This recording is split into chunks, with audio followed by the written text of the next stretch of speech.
This is Dimensions in Parapsychology, and I'm Bryce Bond. My co-hostess today, Zona Rayo, is still in Argentina. Our guest is a most unusual man. Now, some call him a prophet, a philosopher, or a cosmic prankster. He has great courage in what he says, and you may not agree with it. He indicates that mind is a myth. His name is U.G. Krishnamurti, no relation to J. Krishnamurti. U.G. creates an atmosphere of what we like to call mental aerobics. He's got your mind dancing. He provokes anger, frustration, challenge. Some say he's either a madman or a genius. Well, let's meet our guest, U.G. Krishnamurti. This is the book. It's called The Mystique of Enlightenment. It was written by Alvin J. Bobroff. It's a fantastic book, and at the end of the program, we're going to give you the telephone number and where you can get this book. It's all about our guest today, U.G. Krishnamurti. U.G., I want to welcome you to the program. I know you're a very controversial man, and because you mentioned at one time that mind is a myth. Yes. And a lot of people refuse to accept that. Because it undermines the whole foundation of human thought, which is built on that presumed, assumed, accepted foundation. You see, so they are not ready to accept that, but I don't care whether they accept it or not. I'm not trying to win them over to the point of view that there is no such thing as mind, let alone, you see, changing the mind or bring about a change in the mind or a mutation of mind and so on and so forth. So what I'm interested in is to emphasize what I have discovered for myself and by myself. And okay, what I'd like to do is go back and begin at the beginning of this discovery. We'd like to make mention that U.G. Krishnamurti is not related to J. Krishnamurti. And around 49 years of age, he was living a fairly normal life in India, came from good parents in India, and something happened. A biological process within his body began to take place, did it not? Yes, it did, but you see, in my enthusiasm at the very beginning, when I did not know what was happening to me, I felt that it was necessary for me to emphasize and overemphasize the physiological aspect of what they called enlightenment, but not as a psychological thing or as a religious thing. I discovered for myself, and it was a shattering blow to me, that there is no religious content at all in what I stumbled into, and no religious or mystical overtones or undertones. So it was something totally unrelated to what I expected would be the state of an enlightened man was like or is like or whatever the way you put it. Mm-hmm. Would you say that enlightenment is within every man, that it happens over a period of time? I'm questioning the very interest in enlightenment, although we have been for centuries brainwashed to believe that there have been many enlightened people, they are trying to enlighten others. Why one should be enlightened? You see, the enlightenment that we are interested in is to be like somebody else, like the spiritual teachers of mankind who talked of enlightenment and who wanted to enlighten others, you see. Now, basically, when you had this experience, this biological experience, did that go... I don't want to say that it is biological in contradistinction. That's a very high-sounding word. Anyway, well, some people would say kundalini or... To the accepted religious state of mind or as a religious experience. But what I was left with was nothing but the functioning of this physical organism with a tremendous energy of its own. And what we don't realize is that the energy is separate from us, that it is something that we have to bring about as a result of spiritual exercises like meditation, yoga, and all that kind of a thing. But it is something extraordinary, and all forms of life are the manifestations. I don't like to use the word manifestation because it has certain peculiar connotations. It is an expression of life, I would say. You know something, I'd hate to see you with a dictionary and see what you could do with that. You could probably change... I don't use dictionary anymore, but we have, thank God, at our disposal. But usually, they say, you know, the experience that you've had, it seems like a lot of other mystics have had a similar experience. They call the the raising of the serpent fire, the kundalini energy and things of this nature, or cosmic consciousness? And I think that they are all, you see, nothing but thought-induced experiences. You see, anything you experience, however extraordinary that experience may be, is a petty little experience, and it is, I would go one step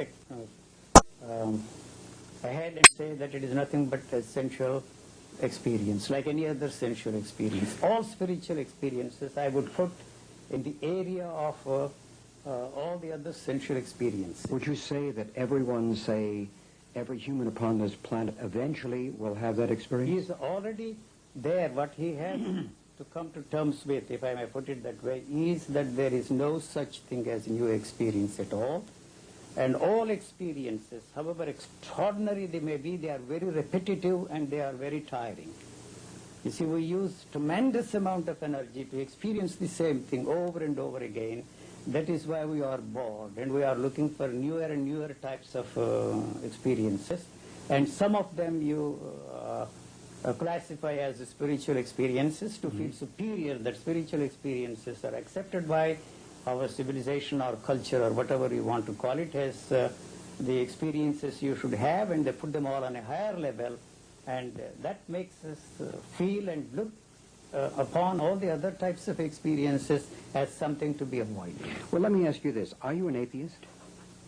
No, when I say that those words don't apply to me, see, because when I say and emphasize that God is irrelevant, it does not mean that I'm an atheist. I'm not even an agnostic, you see. Mm-hmm. So it is just irrelevant. It's because I consider that God, truth, reality, enlightenment are nothing but the extensions of our pleasure movement. I'm not against pleasure at all. Mm-hmm. Whether you are an American or an Indian or a Russian or a Chinese, it really doesn't matter where you come from or to which country you belong to. The one thing that everybody is after is pleasure, and he wants that to be permanent. So all these spiritual experiences, including the demand for spiritual experiences, are nothing but an extension of your pleasure movement.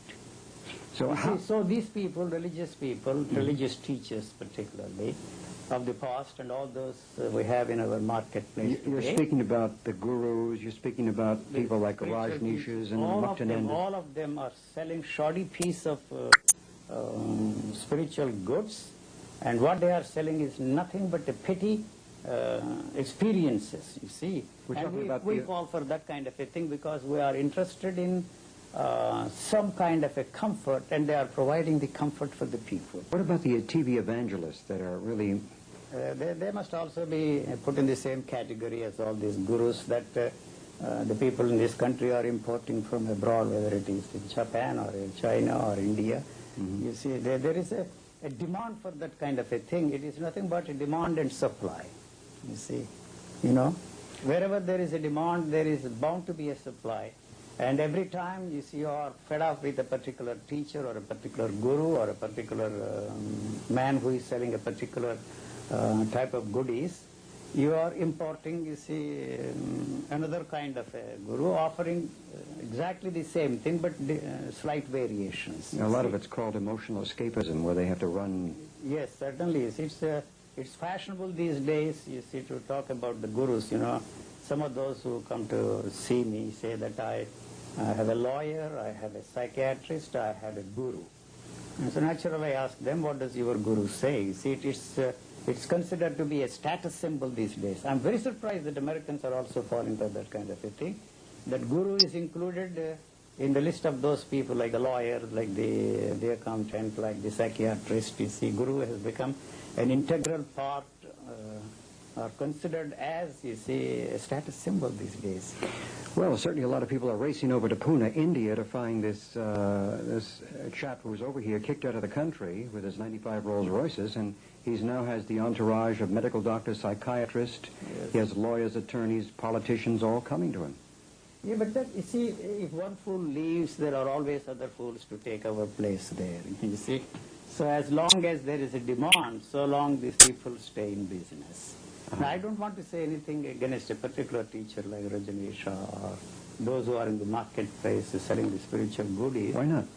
But I'm not interested because basically, essentially and fundamentally, my interest is only to emphasize that what I have come into, what I have stumbled into, and not to try to free anybody from their teachers, from their beliefs or their particular religious background. That's not my interest. It's just to focus, spotlight that what I have stumbled into is something which is extraordinary for me. Since it is not in the area of an experience, it is something that cannot be shared with anybody. And as a matter of fact, this cannot be fitted into any value system. I have no value for whatever I have stumbled into or whatever I have discovered, and it has no value for the society. What you have stumbled into. Yes. So it's there, you see. I don't care whether you listen to me or not, whether they reject what I am saying as absurd nonsense. It doesn't interest me. So that is why when I appear on shows like that, you see, I feel that I have really, really nothing to say. And it is highly presumptuous on my part to accept these invitations, but it's up to you to bring out whatever you want to bring out from this conversation, Okay. if you want to call it a conversation. And this is something like, you say, a highly perfected instrument, you see, highly perfected instrument. It is singularly incapable of striking any false note. So if you notice any false notes here, I'm not blaming you. It's because what you are trying, you see, how you are trying to play this instrument. So I really, frankly, honestly, I have nothing to say to you or to anybody. As I said, it's highly presumptuous on my part to sit here and to carry on this dialogue or conversation with you. But the only way this can, see, if I say this can, you see, it sounds mystifying. You see, the only way any expression can be made of the way this living organism is functioning is through your medium. So whatever comes out of this is yours and not mine, and I have nothing to do with it. But you're certainly attracting a lot of attention by what you have to say, by your philosophies, by, you know, the way you state things. It's like doing mental aerobics with people. It's like letting them do a dance with inside their mind. It's up to them to do what they like with what I'm saying, you see. And if they repeat what I'm saying, unfortunately, they become my followers. I have no following at all, you see.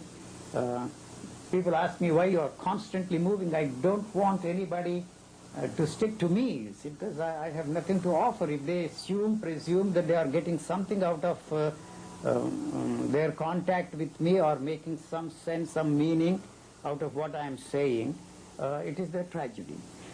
I don't want to give any opportunity to them to make them feel. But then why do you even come out in the public or anything? Why don't you, I mean, some people say, well, Eugene, why don't you just find a beautiful home in the wilderness and stay there and You will be surprised, even if I run away and hide myself, people are going to find you? jungle people are somehow going to find where I am and they will come there. Now, It's not that I have something extraordinary or anything, you see. This is something which they feel, they see, that there is something here which they think may be right. well, you give some sort of a charisma automatically. I don't do anything. I don't do anything. Whatever they do with what I'm saying... By not doing is what you're giving off. But you see, unfortunately, remaining silent is one of the traditional ways of communicating things. That's in India, you see. It also so attracts if I attention. don't say anything, people will still come and sit around me, and they say that they are getting something from me. I tell them, whatever you experience in my presence is your own creation, and I have no part to play in that. But still they don't believe that.